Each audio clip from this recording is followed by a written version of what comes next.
Shreyas M Patel ತಾಲೂಕಿಗೆ ಭೇಟಿ ನೀಡಿ ತಾಲೂಕಿನ ವಿವಿಧ ಇಲಾಖೆಗಳ ಅಧಿಕಾರಿಗಳನ್ನು ಸಭೆ ಕರೆದು ಕುಂದುಕೊರತೆಗಳ ಬಗ್ಗೆ ಸಾರ್ವಜನಿಕರ ಸಮಸ್ಯೆಗಳ ಬಗ್ಗೆ ಮಾಹಿತಿ ಪಡೆದುಕೊಂಡರು. ನಂತರ ತಾಲೂಕಿನ ವಿವಿಧ ಇಲಾಖೆಗಳಿಗೆ ಸಂಬಂಧಪಟ್ಟ ನಾನಾ ಬಗೆಯ ದೂರುಗಳನ್ನು ಸ್ವೀಕರಿಸಿ ಅವುಗಳನ್ನು ಪರಿಶೀಲಿಸಿ ಸಂಬಂಧಪಟ್ಟ ಅಧಿಕಾರಿಗಳೊಡನೆ ಚರ್ಚಿಸಿ ಬಗೆಹರಿಸುವುದಾಗಿ ಭರವಸೆ ನೀಡಿದರು.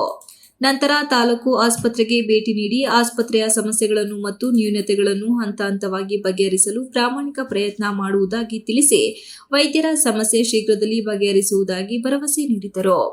ಹಾಗೂ ತಾಲೂಕು ಆಸ್ಪತ್ರೆಯಲ್ಲಿ ಸಾರ್ವಜನಿಕರಿಗೆ ಹಾಗೂ ಆಸ್ಪತ್ರೆಗೆ ಬಂದ ರೋಗಿಗಳಿಗೆ ಹಾಗೂ ಸಂಬಂಧಿಕರಿಗೆ ಶುದ್ಧ ಕುಡಿಯುವ ನೀರಿನ ವ್ಯವಸ್ಥೆಗಾಗಿ ಅಳವಡಿಸಿರುವ ನೀರು ಶುದ್ಧೀಕರಿಸುವ ಯಂತ್ರವನ್ನು ಪರಿಶೀಲಿಸಿ ಸ್ವತಃ ಸಂಸದರು ಹಾಗೂ ಕಾಂಗ್ರೆಸ್ ಮುಖಂಡ ಹಾಗೂ ಸಕಲೇಶಪುರ ಗ್ಯಾರಂಟಿ ಯೋಜನೆಗಳ ಅಧ್ಯಕ್ಷ ಮುರಳಿ ಮೋಹನ್ ನೀರನ್ನು ಕುಡಿದು ನೋಡಿದರು.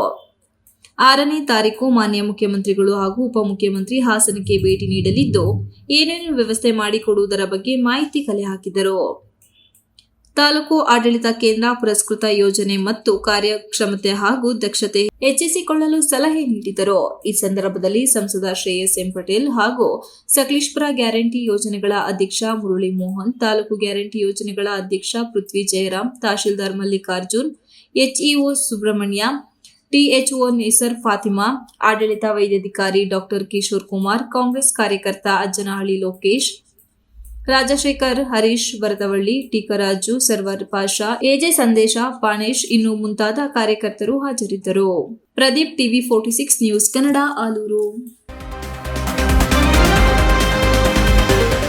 You are watching TV 46 News Kannada.